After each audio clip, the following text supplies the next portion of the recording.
It is week 4 in the NFL, and the Baltimore Ravens will host one of the top AFC teams in the Buffalo Bills as they come for a 1 p.m. kickoff at M&T Bank Stadium. Of course, we all know it's quarterback Josh Allen that leads that team, another 2018 quarterback that has become a franchise caliber leader, just like his draft mate Lamar Jackson.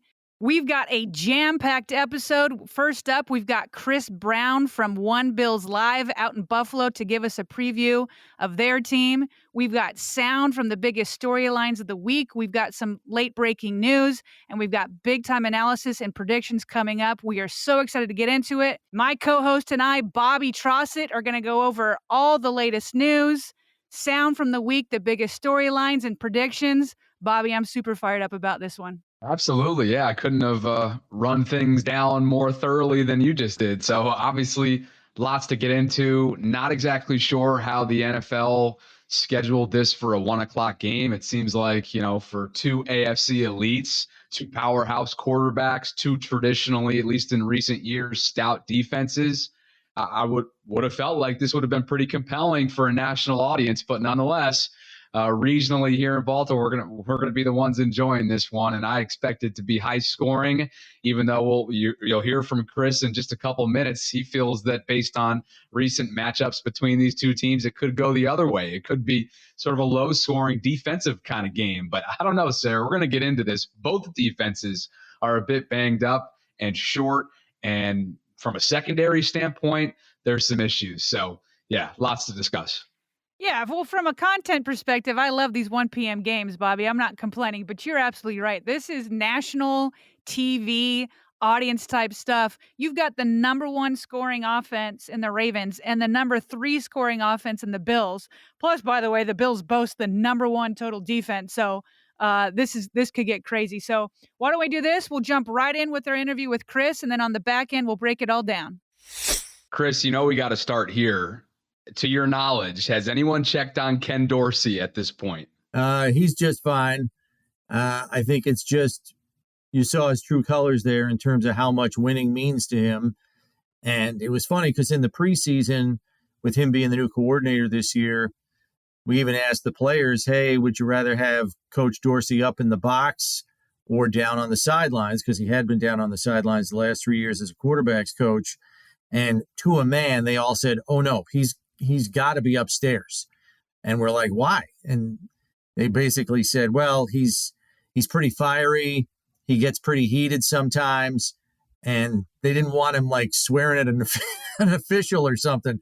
So they said, no, he's going upstairs. It's not his decision. It's ours. He's going upstairs. Now, he chose that himself anyway because he just likes having the bird's eye view. But we found that kind of interesting. And there you are in week 3. Yeah, still couldn't contain him there. Hey, so both fan bases right now aren't very happy with Miami. They're the only one to deliver both of these teams a loss, kind of in an upset fashion. We know what happened here in Baltimore. Things fell apart in the fourth quarter. What happened in the game against Miami, and how did they find a way to slow the Bills down? They ran out of players. That's pretty much what happened. As far as the fans view it, look, I have a healthy respect for Miami's defense. They do have a good defense, although you guys may feel differently in light of the fact that you hung 38 on them. They have a good defense, and this was a team that very quietly won 8 of their last 9 down the stretch last year. It still wasn't enough to get them in the playoffs, but they finished strong last year, and even though they had a coaching change, I was wary that, if their defense could hold them in the game, they could have a chance. But I think the conditions of the day had more of an impact on how the Bills played than anything else. I mean, you had players going out of that game with heat exhaustion in the first half. And then in the second half, the biggest disservice to the Bills offense and its effectiveness was a 20-play drive that basically sapped every single player on that side of the ball of any reserves that they had left. There were guys taking 2 IVs, 1 in each arm at halftime. Isaiah McKenzie told us he was throwing up before he even got to halftime because of heat illness, and then took an IV at halftime so he could play in the second half. These guys had nothing left come the fourth quarter when they're on the goal line at the 2-yard line. You got receivers running routes at 3/4 speed because they can't give anymore. So, yeah, and at that point, you had already had your 7th, 8th, and 9th offensive linemen on the roster in the game starting. So I think there were some very extenuating circumstances that contributed to the Bills getting slowed down. And even then, they still almost had a chance to win the game at the end. That's kind of a similar feeling out here that, had the Ravens not lost Marlon Humphrey in that fourth quarter and didn't have three rookies in the secondary, if you still look at the rosters, many people would still put, Ravens above Miami. Would you still say the same? Do you feel like the Bills are still a better team than Miami and will have a shot to prove it? Yeah, I don't think there's any question about that. The Bills are still the class of the AFC East. I think the Dolphins have a really good defense. As I said before, I think their offense has been remarkably efficient, but I do think that at some point that is going to catch up to them a little bit, and they will come back down to earth. So, Chris, aside from the heat wave that they all had to kind of deal with last Sunday, can you give us a big picture view of what the injury situation is right now? I know Micah Hyde's neck injury is obviously a big blow for the back end of this defense. And then even the secondary seems a little unavailable right now in terms of depth. So can you just kind of give us a big picture look at what that's looking like right now? Yeah, I mean, the secondary has been the hardest hit, with the defensive line a close second, particularly on the defensive interior. So, I mean, essentially, Christian Benford, who's a rookie 6th-round pick, who has started the first couple of weeks because Tre'Davious White remains on PUP coming off the ACL that he suffered last Thanksgiving. He's been the starter. They've rotated the other rookie, Kaiir Elam, their top draft choice, in with him, and they were kind of platooning through the first couple of weeks. But then Dane Jackson has the neck injury on the Monday night game in week 2, leaves the field in an ambulance. He is remarkably back practicing as everything checked out on him. He's practicing on a limited non-contact basis. I would be surprised if he gets back this week, just because this athletic training staff and medical staff generally errs on the side of caution. So it might be a lot to ask him to play this week. So you're already down. Benford, who broke his hand in Sunday's game, had surgery on Tuesday, is going to miss a couple of games. He's not part of the equation. You already mentioned Micah Hyde. He's out for the season. Dane Jackson is very iffy for Sunday. So now you're down to Kaiir Elam as the lone starter of the top 4 corners that you have on your roster. Tre'Davious White can't come back till week 5 at the earliest.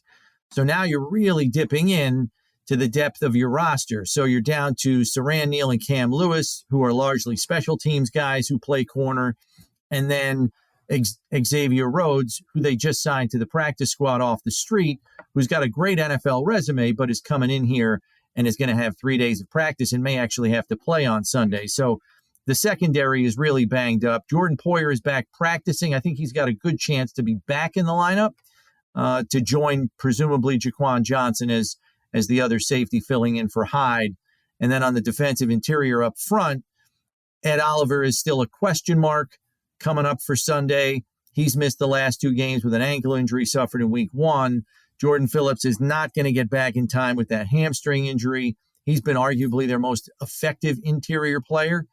So you're down 2 of your top 4 defensive tackles for the second straight week as well. We've been talking for a few minutes, and we haven't even gotten to like the marquee guys and the quarterbacks, which are really the guys that drive everything here. Take us back real quick. In 2018, it's just crazy to look back to see, the Josh Rosens and Sam Darnolds and all of them, all with different teams. I don't know, maybe backups at this point.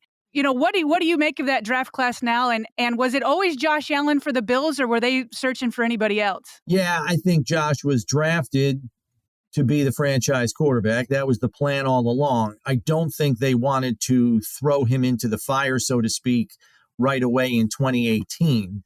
And at that time, Nathan Peterman, who was a 3rd-round draft choice, if memory serves, in 2017, they kind of saw him as a long-term backup, but circumstances kind of unfolded in 2018 in such a way where it was a fully open competition. Josh wasn't viewed as ready yet, and Peterman had an unbelievable preseason. He led the league in passing in the preseason and then completed 80% of his passes. He was unbelievable. The problem was that never translated to the regular season, as the Ravens defense ate him alive in that first game, and it never got better after that. And so Josh was promptly named the starter the very next week. They moved forward with Josh in week 2 and never looked back.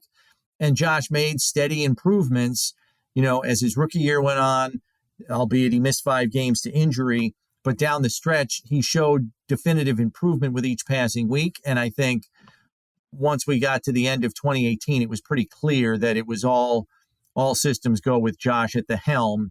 What I do find interesting, though, is, in each of the recent meetings that the Bills have had with the Ravens, both the Bills defense and the Ravens defense have held both quarterbacks well below, their per game averages. And they've been largely defensive struggles. It's making me wonder if we might see some of that again this time around. So, Chris, Lamar Jackson's obviously asked to do a ton for his offense. And as we learned in 2021, when he is not available, things do not, tend to go very well. Is that the case with Josh Allen and how this Bills offense is constructed as well? Yeah, I would say that. It's interesting because the discussion through the first 3 games has been, do the Bills need to take a little bit of the burden off of Josh because it all centers around him? And we understand why. He, much like Lamar, is a unicorn of a player. But the run game is really in a place where they don't want it to be. I think they want it to. This isn't a team that's going to run the ball. Let's be honest. They're going to throw it 40 to 50 times a game. That's just what their offense is, and they're very effective in doing that. But I think in the back of Sean McDermott's mind, and this kind of came to the forefront late last year, they want the running game to at least be something they can turn to and rely upon if the passing game maybe isn't in sync the way it typically is in a given week. Or if there are weather conditions like their windswept game last year against the Patriots, where you literally could do nothing but run the ball, they want that to be able to turn to and rely upon to carry them through a difficult situation if one surfaces. It is not there yet through the first 3 weeks. And with a new offensive line coach in Aaron Kromer, who is a very respected O-line coach, I think it will get there in time. But through the first 3 games, it is not there yet. And so the burden to run the ball falls on Josh. So in addition to being everything in the passing game, he's also keeping the Bills' run game afloat. That sounds exactly what has been said in Baltimore forever, except the opposite. It was like, can we get enough of a passing game to complement the running game? And this year, boy, has Lamar taken his passing game to another level. What do you think is the strategy from a Bills defensive standpoint in containing Lamar Jackson? Well, I think they'll probably go to some of the things that have worked for them pretty well in the past. Of course, the injury situation on defense may change it slightly and make it even more conservative. But I think essentially the way the Bills approach that is, and this has been Sean McDermott and Leslie Frazier's defense from the beginning of time, do not give up big plays, keep everything in front of you, play an umbrella style defense, whether it's quarters coverage, 3-deep zone, rely on your defensive front to hold the run game in check. No 8-man boxes, nothing like that. They're not playing single safety high with the speed that Duvernay and Bateman bring to the table. And then just hope you can keep Lamar from escaping and being very disciplined in your rush lanes. I mean, the defensive ends are told in no uncertain terms, do not be reckless with your pass rush arc. because the last thing they want is for Lamar to be able to slip under that pass rush, and then he's got an escape route either to his right or to his left, and then you have a major problem on your hands. And for the most part, in the two meetings, counting the playoff game in 2020 and the regular season game in 2019, the Bills have been pretty disciplined in that effort. So that's why the numbers have been down for Lamar in each of his last two games against the Bills. All right, Chris, are you a prediction guy? And if so, how do you see this one shaking out? It's kind of hard to call it because we still don't know who the Bills are going to have up and available to them on both sides of the ball. Their offensive line is banged up. Their defense is still a treasure trove of injuries. But I think it's a tight game. I think both defenses will keep it tight. And then, who's better at ball security? I think that's really what it's going to come down to here. I think the team that has one or two extra possessions because of turnovers is probably the team that's going to come out on the right end of this, because there are a lot of stark similarities, unicorns at quarterback, solid defenses that in most cases don't give up big plays, offenses with some playmakers in the passing game, and two outstanding kickers. So I could see this being a field goal game and coming down to whoever's got the ball last. I do worry about this one for the Bills because of the injury situation. So it wouldn't surprise me if the Ravens win this thing by a field goal. All right, good stuff from Chris there. It's very interesting to me, Bobby. One thing that stuck out is, the Bills are going to keep the same game plan that they've had in containing Lamar. Not a bad way to go, but obviously Lamar has progressed. We'll see if that will continue if that strategy will continue to hold out. I felt like the Patriots had a similar game plan where they didn't want to give up the big explosive plays. But I got to tell you, I think the Bills' defensive line is much better. Oh, yeah, for sure. Completely different defensive lines. One thing he talked about, too, that I know we'll discuss at length in this preview episode is, the impact of Micah Hyde's neck injury. That is a big-time safety playmaker for them on the back end of the defense, and that's a big blow. So I'm expecting, Lamar Jackson and this revamped passing attack to not only go after that part of the Bills defense, but continue to showcase what they've shown they can win games at here in the early part of this season, and that is, passing the ball through the air. All right, so we'll get into breaking down that a little bit more. But as we're recording this, Bobby, we've kind of got some late breaking news. We had heard John Harbaugh explain at his Wednesday press conference that Michael Pierce had a decision to make, that he had torn his biceps and he could either go ahead and play through it and try to do a surgery after the season, or he could go ahead and do surgery now, but that would shut down his season. Well, Pierce just today on Instagram posted a picture of, what is this? Firehouse Subs, chill Chiefs orders. I don't know. It looks like apple cider. He's got ready, a gallon of it. And with the headline, with the caption that says, "When I get out of surgery later." So it seems to me that he's announced here that he's going to go ahead and do that season-ending injury, Bobby. Where do you feel like that leaves the Ravens in the middle of the defensive line? Sarah, this one's a bummer. He was off to such a great start. We know he's a run stuffer specialist. This is his second stint back in Baltimore. He was so incredibly stout against the Patriots, right? They had no answer. The amount of space that he clogs up, the amount of lanes that he shuts down in the middle part of that Ravens defense.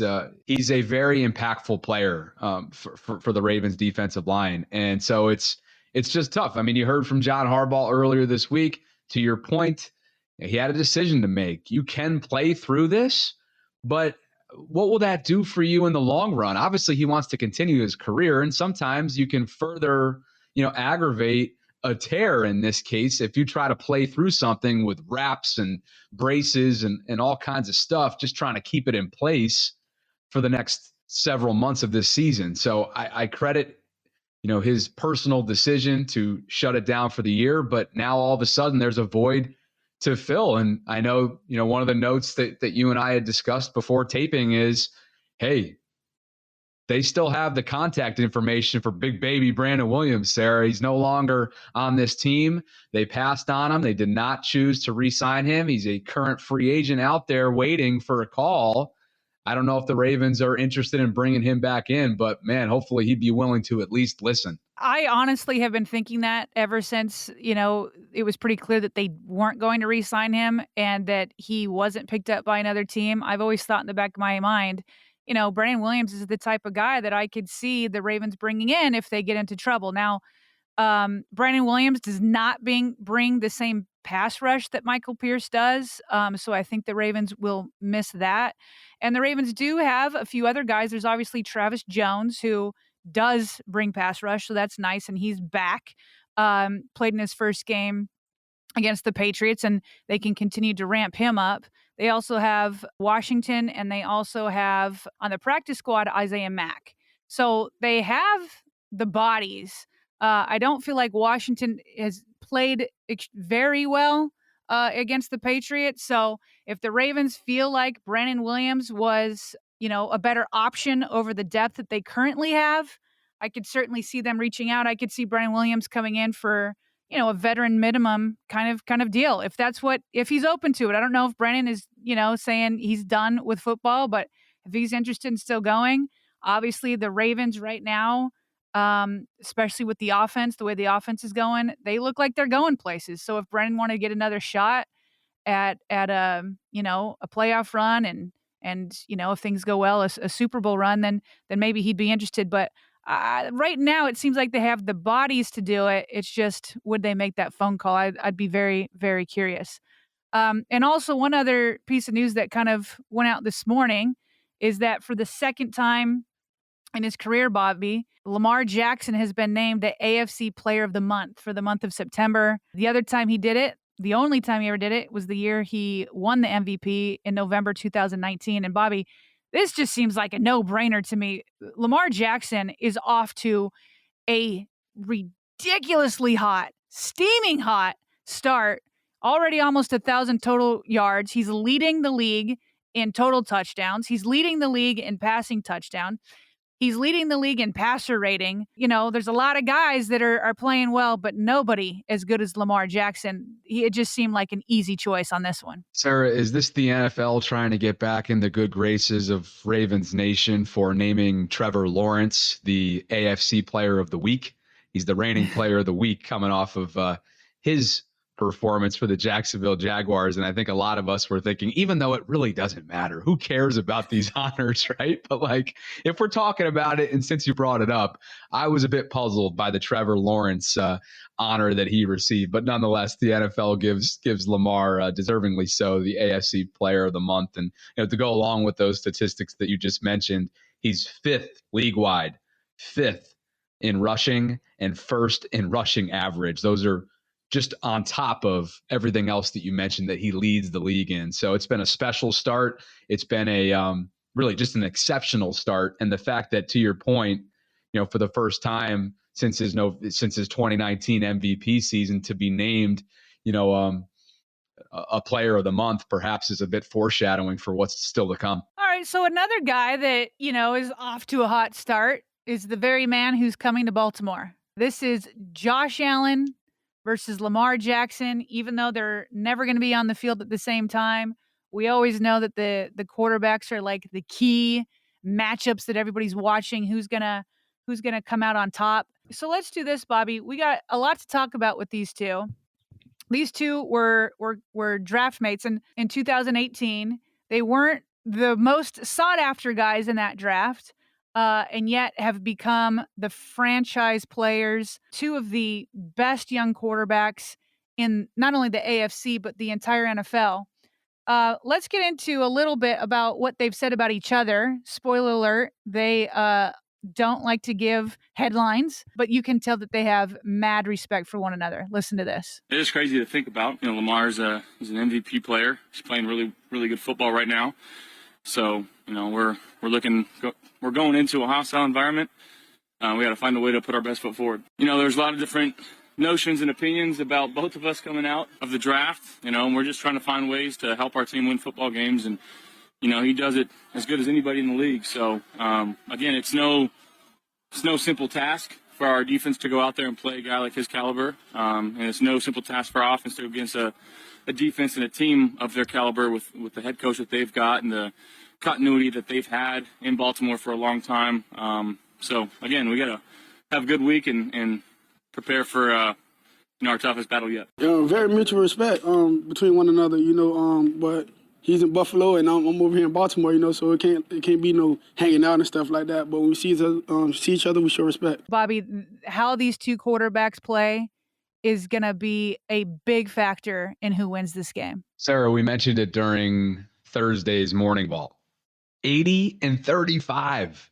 That's the combined regular season win-loss record between these two since they came into the NFL together in 2018. I mean, it's spectacular. And if you think about it, even probably the fact that they're just about even in that category with Josh having 2 more regular season wins than Lamar at this point is even more impressive for Lamar, being that he missed a good stretch of the 2021 back end of the season with that ankle injury, bone bruise, whatever that ended up being.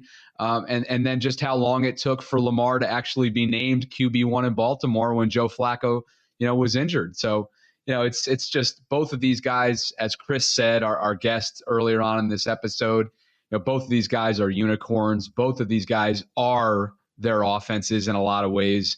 And I think we're going to see that play out. I mean, I just think it's going to be a high scoring affair between, 2 high flying offenses. You got Stephon Diggs that the Ravens secondary is going to have to figure out how to deal with. Specifically Marcus Peters and Marlon Humphrey. I'm sure we'll get good looks at him throughout the afternoon. And then, hey, for the first time in the Lamar Jackson era going up against these Bills, aside from Mark Andrews, they have a passing attack that the Buffalo secondary is going to have to answer to. And I thought Chris gave a good little sense of, they do respect this passing attack. And I think for an outside perspective, Sarah, for the first time to say, we know that Bateman and Duvernay can kill you on the perimeter, can kill you with the deep ball, can kill you in man. I think finally, there's starting to be some outside respect for what we know in this Lamar Jackson era hasn't been the case until this season. Right. And I mean, just Greg Roman is putting the ball in his arm more and more and more and more, which we have been hearing from especially fans that have been following Lamar since his college years. And Lamar has proven them correct. Hey, I can lead a team with my arm just because I'm the most spectacular running quarterback in the history of this league. Don't get it twisted. I can lead this team with my arm too. And in fact, it's always interesting to me, Bobby, to listen to other players from other teams talk about Lamar. Obviously, in Josh's spot, he can't play it up too much. He wants to keep it on the down low. But, Jalen Ramsey, Bobby Wagner, there's, videos going on around with them talking about Lamar. And then Von Miller, unprompted, just goes off about number 8 and everything that he deserves. I just have never heard players from other teams advocate so passionately for another player in the league. Just complete respect. Now, Vaughn is actually somebody who will be on the field at the same time as Lamar, so he's got a big task ahead of him. Let's listen to what he had to say. Lamar is as dynamic as it gets. Early on in his career, they tried to say he was just a runner, and, he's did nothing but prove that he's a total package. He can throw the ball, he can run the ball, he can do whatever it takes to win games, to put his teammates in great situations to win. And that's why he should be the highest paid player in the NFL. And that's why he should have the biggest contract out of all the quarterbacks, which will make him, the highest paid quarterback in the NFL. And he's done everything that he could possibly do to put himself in a great situation for that. And I know that he's past it and he's not going to talk about it, but even though we got a competition and even though I want to win, I also, I have respect for the game and I know what's right, and it's only right for, the guys to get it done over there. I'm sure he wouldn't talk about it and I'm sure he wouldn't go there, but, I can. Nobody's like Lamar, man. He's quick, he's twitchy. Any little space that he can get, he can take it the distance. He's a blend of with all different players, and he could throw the ball. His base is a quarterback, but he can also move like a receiver and hit the edge like a running back and make guys miss like a running back and, a receiver and all of these things. And he has a great supporting cast with his offensive line and his running backs and, quick receivers. And, he's the guy. It's really not a secret. I come up here, if I say anything other than that, then it would be bulletin board material, because he really is the truth, and there's nothing but respect for the Baltimore Ravens and Lamar Jackson. Sarah, aside from just all kinds of respect that Von just showed Lamar earlier this week, I feel like players are starting to realize what is bulletin board material and just how carefully they have to speak during their press conferences so that they don't end up on a national headline, for ESPN or whatever it is, because of how many different publications there are these days in this media frenzy world. So that was actually my biggest takeaway, not only from what Von had to say, but also Josh and Lamar about each other this week. These guys are focused on preparation. They don't have time for all that nonsense. So I do credit the very business-like attitude from both teams so far this week. All right, so we know who does not need to keep things on the down low and is actually always looking to make headlines are some of the national pundits. And I thought this would be a good little clip to play here, Bobby, because I think it'll launch us off into a very interesting debate here. So Max Kellerman of ESPN, he was asked to give his quarterback tier rankings. All right, and obviously, how do you have a quarterback tier ranking, especially towards the top of the list, without the two quarterbacks we're talking about, Lamar Jackson and Josh Allen?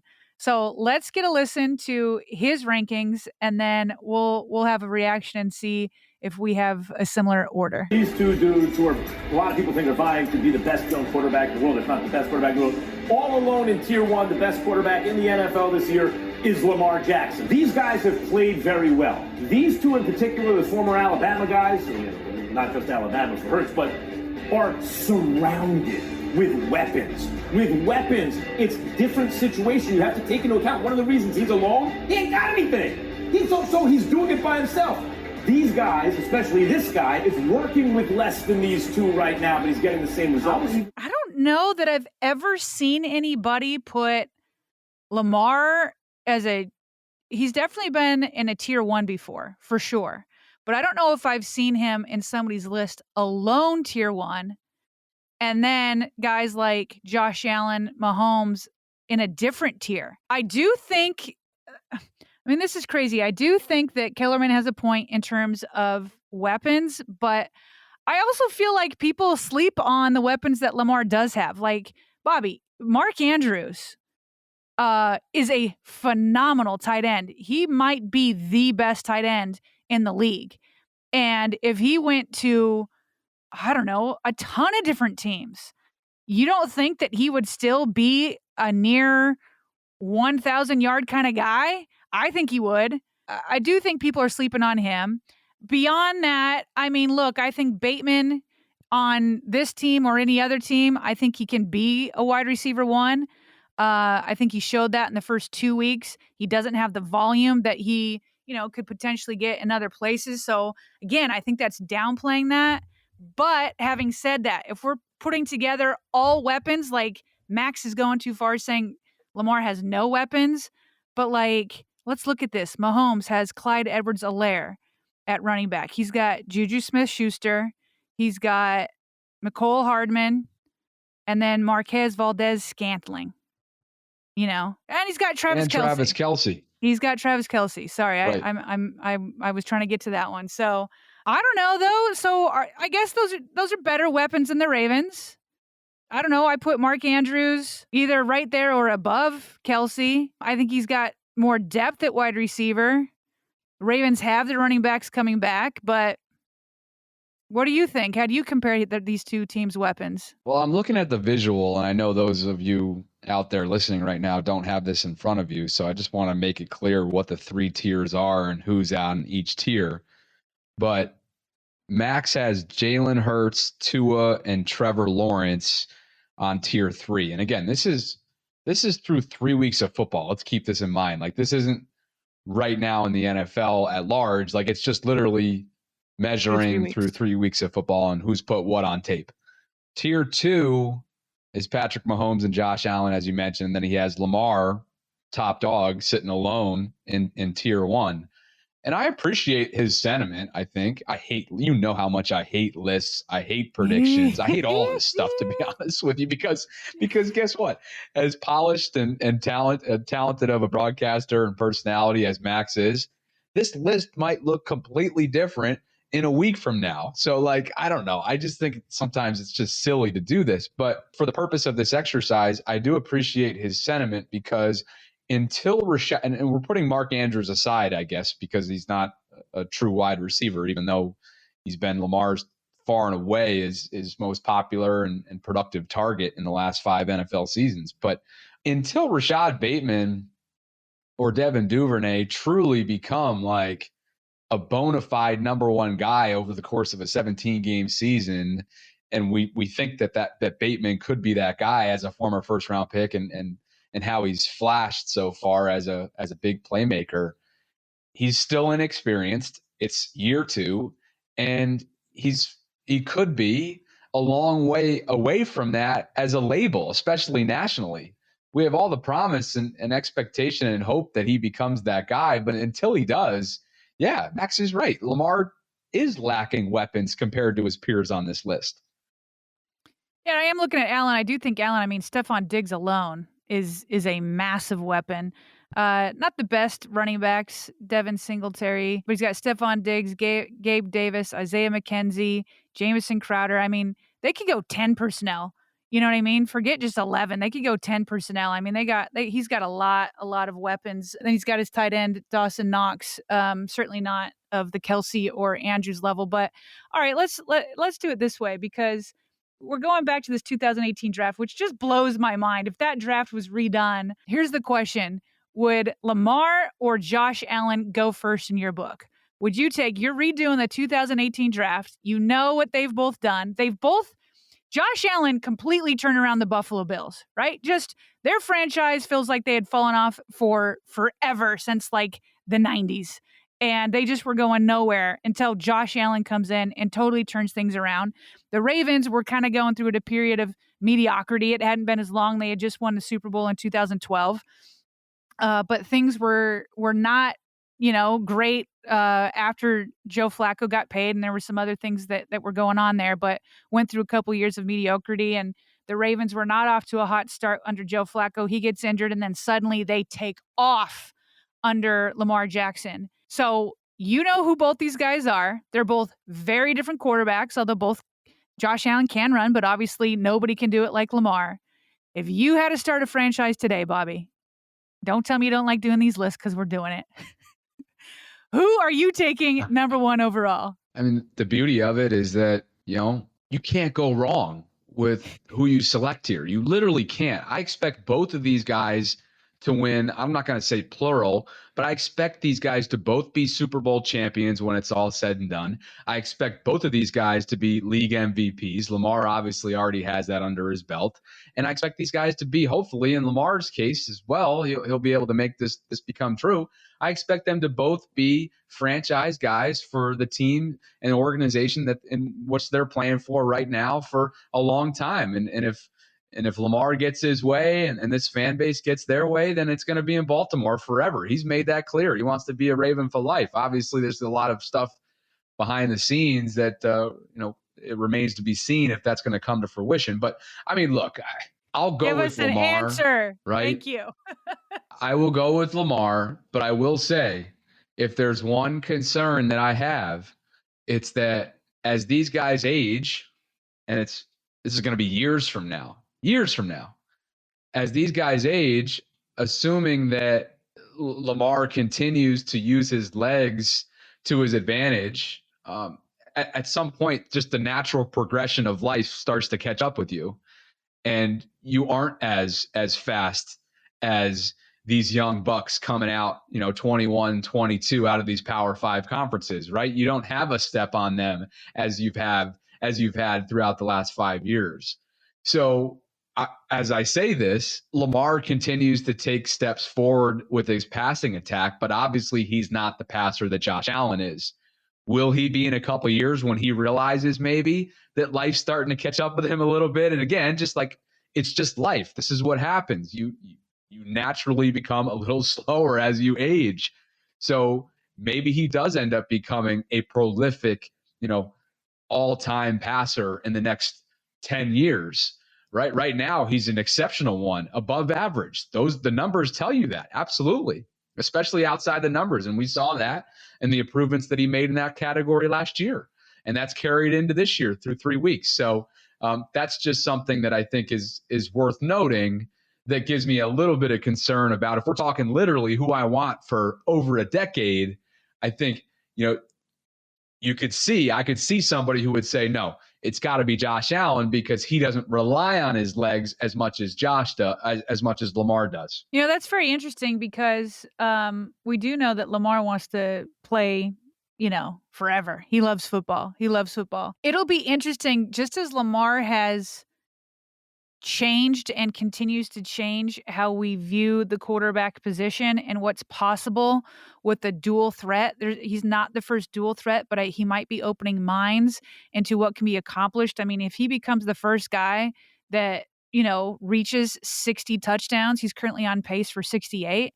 If he's the first guy that hits 60, it starts to, like, Ravens fans are already there, but some of these other fan bases or other people that don't watch him week in and week out, it's going to be one of those mind-blowing moments where they're just like, whole world view is going to be rocked if a quarterback like Lamar hits 60 touchdowns and is the first ever to do that. So then the question becomes, if Lamar is able to change your mind about injuries with this type of player, which he is not a risky runner. He's not. The injuries he's had has been in the pocket. So if he can change kind of the narrative on that, and then you can maybe change the narrative on how many touchdowns a guy like him can score and how much he can lead an offense, and change the idea that a blueprint can catch up to him. Could he change this idea of how long you can use your legs as a threat? I mean, Father Time comes to everybody. He's not going to be the fastest guy forever, but if we're talking years down the road, can he elongate that? Just the way Tom Brady's elongating, right, a high playing standard. How old is he now? I don't know. Is he like 50 yet? I mean, he's in his 40s and he's still doing it at a high level. Can Lamar be that transcendent guy? So far, everything he's done is blowing people's mind and changing their worldview on the quarterback. So I disagree with Kellerman. I think both Josh and Lamar are tier 1 quarterbacks. Weapons, whatever you want to say, I think they're both tier 1. I think Josh Allen, even with other weapons, is still a good quarterback. But I'm taking Lamar if I'm drafting number 1, because I know what he can do now with a depleted roster. I know I can pay him and he can carry a team. He can, make everybody else, he elevates everybody else's play. So I'm taking Lamar. All right, so let's change things up here a little bit. Let's get a little bit more detailed into this weekend's matchup. Okay, so obviously the biggest probably concern I certainly have, and I think might be on at least a couple of fans' minds, is the Ravens' pass defense struggles. We definitely saw it against Miami. So obviously it hurt that Marlon Humphrey was hurt in the fourth quarter. And then there were times last week against the Patriots where the defense made Mac Jones look like Tom Brady. They just made him look so good. And luckily it was the turnovers that really came up big for the Ravens. But we know turnovers can be kind of fluky, right? You can't rely on those forever. So the pass defense ranked number 32. The defense overall for the Ravens is ranked number 32. And it's mostly because of the pass defense. But if you go and ask Marcus Peters, you go and ask Juice Man, he's not worried about it long term. Listen to this. Bills lead the NFL in yards per game passing, and right now you guys are at the bottom of that. Is that a motivating factor to prove that that's not who you are? Man, we ain't worried about no placement right now. We worried about getting things flowing so we can be the best defense and the best unit that we can be. And that's ultimately, it'll just keep clicking as the year go on. But we going to be all right, man. We ain't worried about all that stuff. Once we get our rolling, it's going to be straight. How do you not like Juice Man? He just has everything. He just always so succinct and can put things in a way that just makes you laugh. Just so good. What about you, Bobby? Do you have as much confidence as Peters does? No, unfortunately, I don't.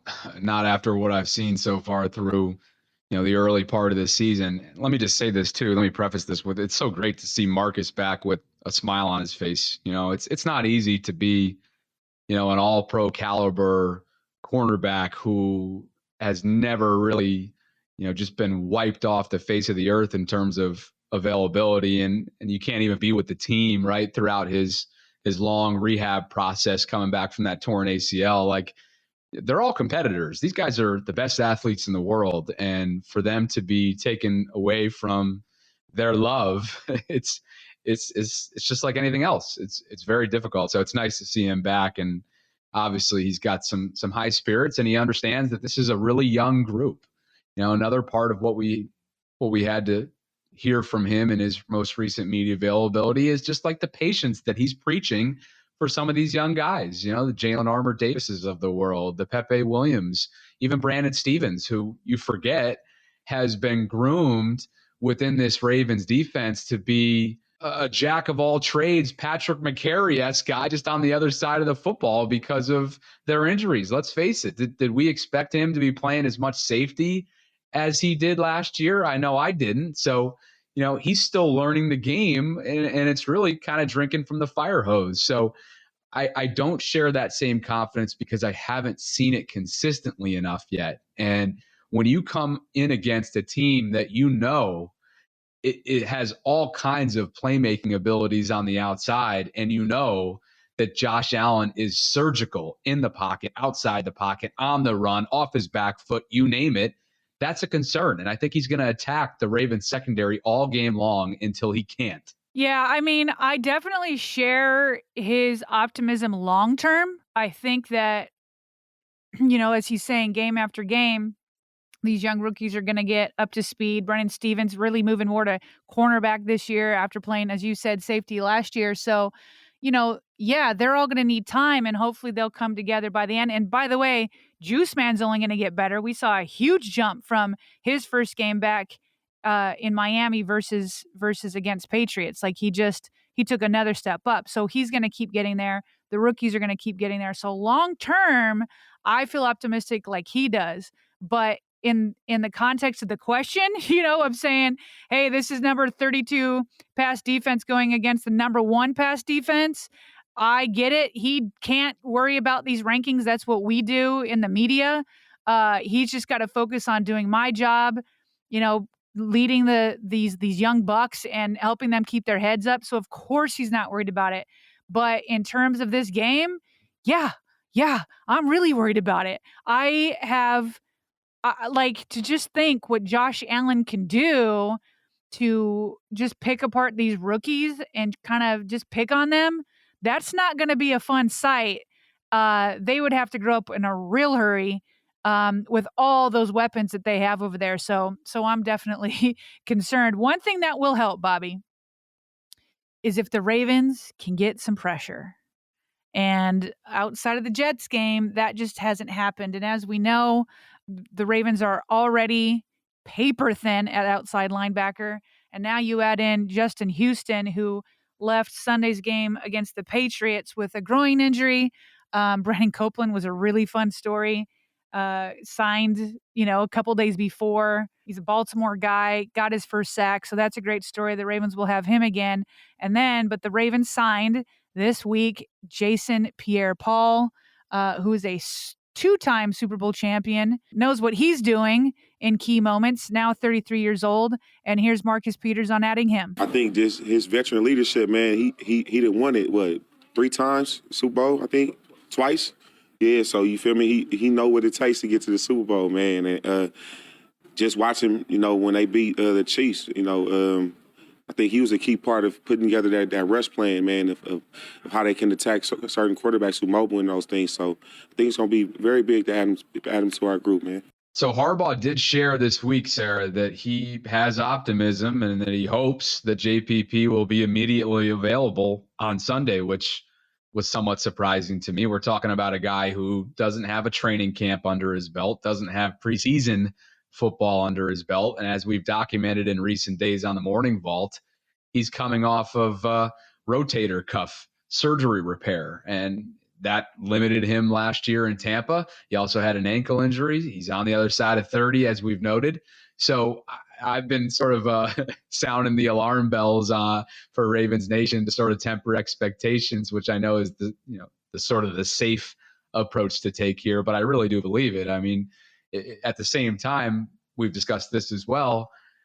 You can't deny the production that he put forth on tape and posted from 2018 to 2020, specifically those 3 seasons in Tampa.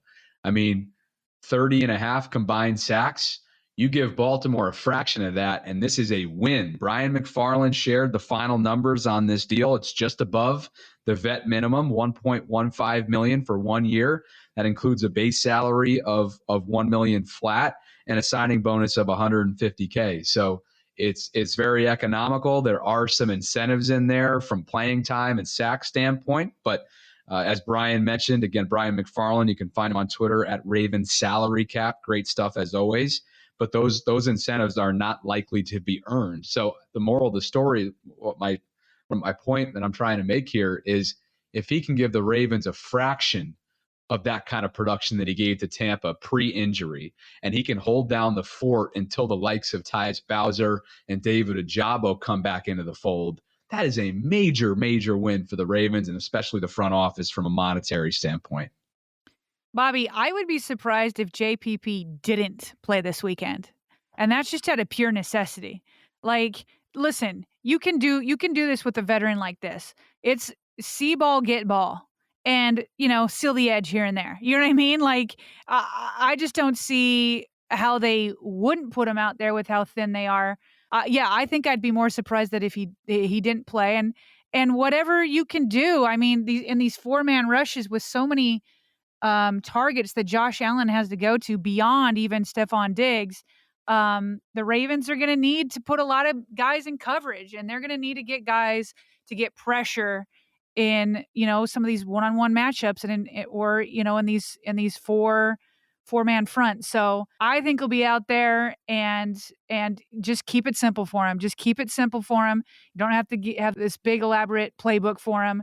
Just go get the quarterback and seal the edge. The rest, will take care of itself. Now, he's somebody who I'd be surprised if he didn't play. But if we moved into Ronnie Stanley, he's probably the other big question. For the first time this season on Wednesday, he was a full participant. To me, John Harbaugh ramped up the talk a little bit on basically saying, hey, we all know you want to be at your best. And at the same time, you kind of got to get out there at some point. I think John Harbaugh thinks it's time, even though he didn't come out and say it. He's still leaving the decision to Ronnie. But let's listen to that, and then we'll both give our predictions on whether or not Ronnie will play. It's what we see, certainly, and what he feels. I mean, those are two things that both have to be taken into account. Ronnie's not going to want to go out there, and we're not going to want him to go out there if feels like he's going to be good. He's going to be ready to go. I think it's a priority to go out there and be at his best when he comes back. At the same time, he's going to have to jump in at some point, so could be this week. We'll just have to see. He's practiced quite a bit today, and we'll see where it's at, now and then tomorrow and then Friday, and make a decision. Bobby, if it's not this week, I'm still around 50-50. Maybe he wants 2 weeks of full practice. So if it's not this week, to me, it's got to be week 5 against the Bengals. I mean, I have just heard over and over and over again from John Harbaugh how good of shape Ronnie Stanley is in. And then he keeps repeating the words, we want to make sure, and Ronnie wants to make sure that when he gets out there, he's at his best. I don't know what that means. Does he mean he's at his best in terms of like he's feeling like a starting left tackle or and not feeling his ankle? Or are we talking about at his best as an all-pro? Because the Ravens can't afford to wait till he hits that point. You're not going to get to that point until you're in NFL action. So that's very vague to me. I don't know what that means to wait till he's at his best. If it's till his ankle's 100% comfortable, 100% agree. But if his ankle's good and he's medically cleared and he's in great shape, let's go. Let's get this moving. Coach Harbaugh doesn't have the best poker face ever in his media press conferences. And if there's one thing that I am willing to predict is that this week will not be the return of Ronnie Stanley. Coach Harbaugh literally has made it so abundantly clear that there's some conflict here, that there's some mixed messaging, that there's maybe a doctor clearance, but not a personal clearance from the player himself, as we maybe alluded to in one of the morning vaults this week. Like, I get this sense that, unlike Dobbins, right, who was waiting for clearance from the team medical staff, I think it's the opposite here. I think the Ravens are waiting I think they have him medically cleared. And this is kind of what you were pointing out in this morning's morning vault, which I totally applaud you for sort of, getting to this point in speculation. It's calculated speculation, by the way, but I think they're waiting for Ronnie to give them the approval. I think it seems like he's medically cleared. I mean, based on, reading the tea leaves, listening to Coach Harbaugh, watching him be a full practice participant, his workload ramping up. I still don't think it's going to be this week, which means sure looks like Daniel Falalele is going to be back out there. And, you'd expect Greg Roman to have a plan that will be advantageous for Daniel, with some extra blockers on the edge to help him out, whether that's comes in the form of Pat Ricard or, one of the tight ends or you name it, and a heavy ground attack as well to go along with kind of what they were doing in the second half against the Patriots when he got his legs from underneath him. But yeah, this has been one of the most bizarre, just straight up messaging exchanges back and forth in the last couple months. And I don't think Coach Harbaugh is very pleased with how it's going. Yeah, I think that he definitely wants him to go. And just to be clear, and I made this clear in Thursday's morning vault, this is not a situation where, at least I don't view it, where like the team is saying, "Oh, you're injured, we'll go out there anyway." I don't think it's that. I think that, especially if you listen to the morning vault when Dobbins was talking, he kept saying how much he appreciated the Ravens and how Dobbins himself was pushing to go back. And then he felt cared for by the Ravens because they were like, no, we don't feel you're ready yet, and we don't want to put you at greater injury. And so they're looking at both situations from a medical standpoint, and the doctors from a medical standpoint are saying, we'll clear you when we feel like you should be cleared, right? So doctors will give their clearance based off of what they're seeing. I don't know, with x-rays, MRIs, the trainers, how he's moving, all that kind of stuff. So, so I don't think that they're like trying to say, oh, Ronnie, you're at least 90% go. I just think that they have standards for who's cleared and who's not cleared based off of, certain milestones and how they're feeling and all of that. So I don't want to portray this as like the Ravens are like putting this pressure on, but there might be a little bit from Ronnie's point of view, which is understandable. I could see myself being the same way. Ronnie himself felt like he rushed himself back last year, and he doesn't want to repeat that mistake. And I don't think he's a bad guy for not wanting to repeat that mistake. But there could be a mental component to it that, to John's point, at some point you kind of just got to jump in, because all medical signs and all physical signs are saying you look good. So now it's like, let's go ahead, let's take the leap of faith and let's go. But ultimately, at the end of the day, even if the doctors give the green light and John Harbaugh might think it's ready, they're giving the decision to Ronnie.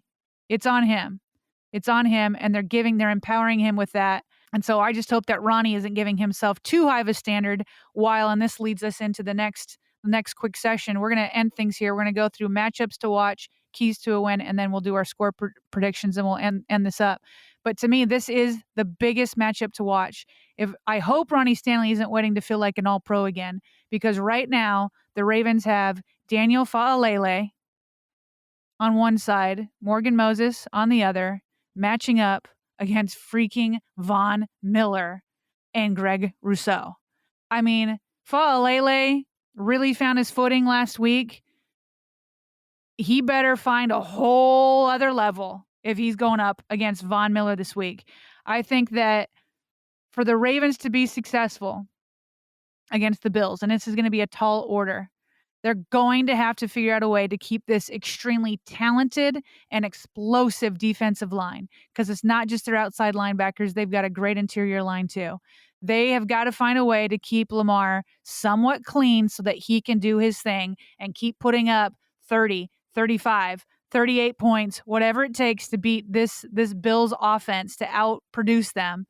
And I would feel a lot better if Ronnie Stanley were out there, but whoever it is, that is going to be a key matchup to watch. In terms of my matchup to watch, Sarah, I think the fact that what we heard from Chris, not only has the Bills secondary lost a true playmaker in Micah Hyde, but from a cornerback standpoint, because Micah is a safety, Tre'Davious White and Christian Benford not available due to different injury-related items. In Tre'Davious' case, it was last season's ACL injury, and then Christian was one of their rookie selections that you heard from Chris, who just underwent surgery for a broken hand earlier this week. The fact that they are going to be banged up in that category, I think, bodes well for a Ravens passing attack. And so the matchup I'm going to be looking for is how Lamar Jackson can show the world. I know it's not a national audience, but you know what I mean, hyperbole here. Show the football world how he can go head to head indirectly with somebody who is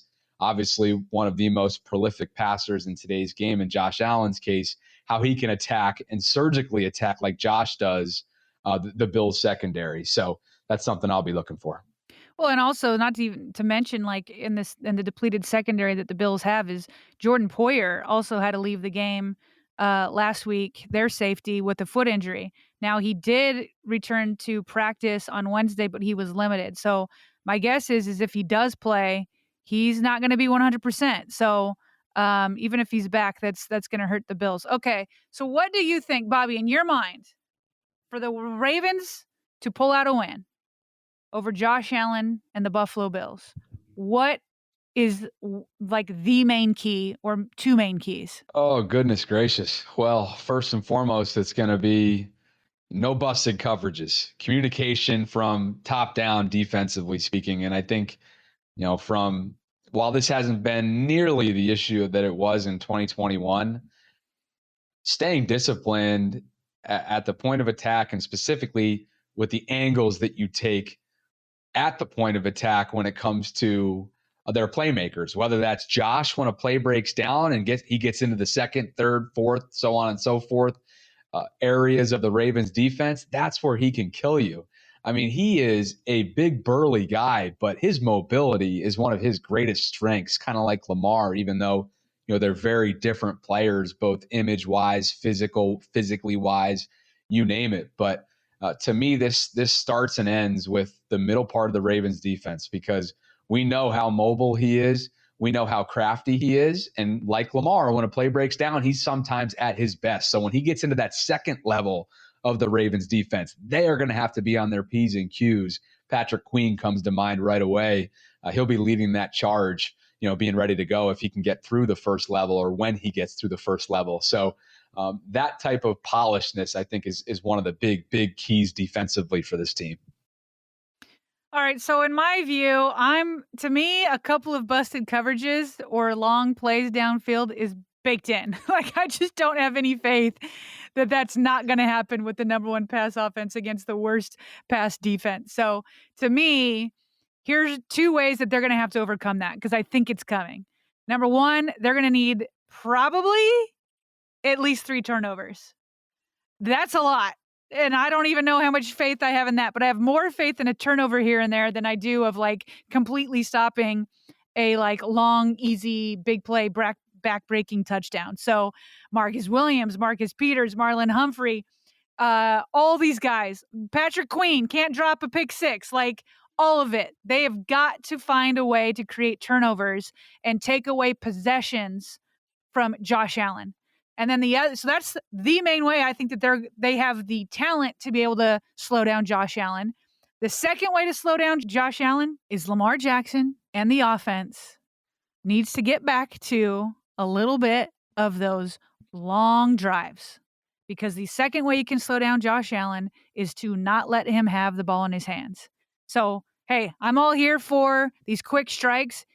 Talking to Chris, I agree with him. I think that they're going to be similar to the Patriots, where they're going to play a little bit more conservative, try to play off. And then so you give up to Lamar some of these short passes. But if J.K. Dobbins can take yet another step forward. By the way, how about that spin move? When he was on with WJZ and Mark Viviano, they were like, where was that? And he's like, I didn't even know. And he's like, even the coaches were like, whoa, where did that come from? And he's like, game time, baby. Just when the game starts, you're not really taking risks, but when the game starts and the situation calls for it, your body just moves. Mhm. And so, like, if we can continue to see that from JK and Justice Hill and Lamar Jackson, but it's got to be sustained, longer drives, because I don't know that you can keep up in a traditional shootout where it's like a, Mahomes quick strike versus an Allen quick strike. Let's do more of like a Allen's out there, he's going to get a quick strike, and then give your defense a lot of time to like rest and get their energy to hopefully get a turnover or two. And so just sustain those drives. To me, that would be the best, strategy for the Ravens to win. All right. So that leaves us with one thing left, your favorite part of every preview. Bobby, I need a game prediction along with the score. Hey, you should feel good. You're 3-0 so far. You've predicted all the games. That's true. That's true. But you know what I'm not going to do this time around, which I think is going to make you a lot happier of a person? What?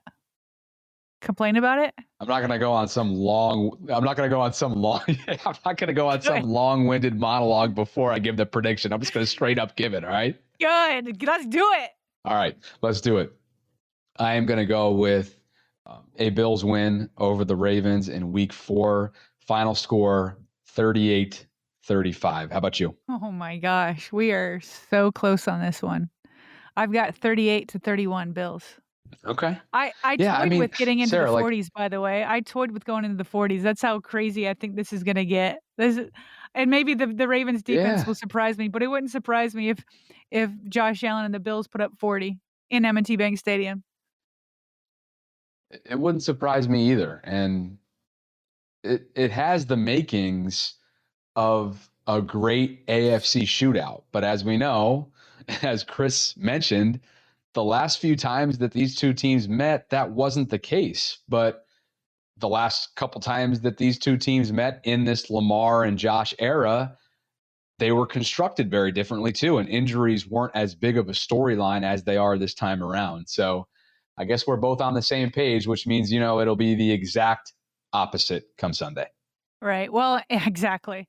And I will say this, man, if the Ravens pull this out, wow. Like if the Ravens pull this out, they start off 3-1 and they prove us wrong and the defense is able to take another step forward.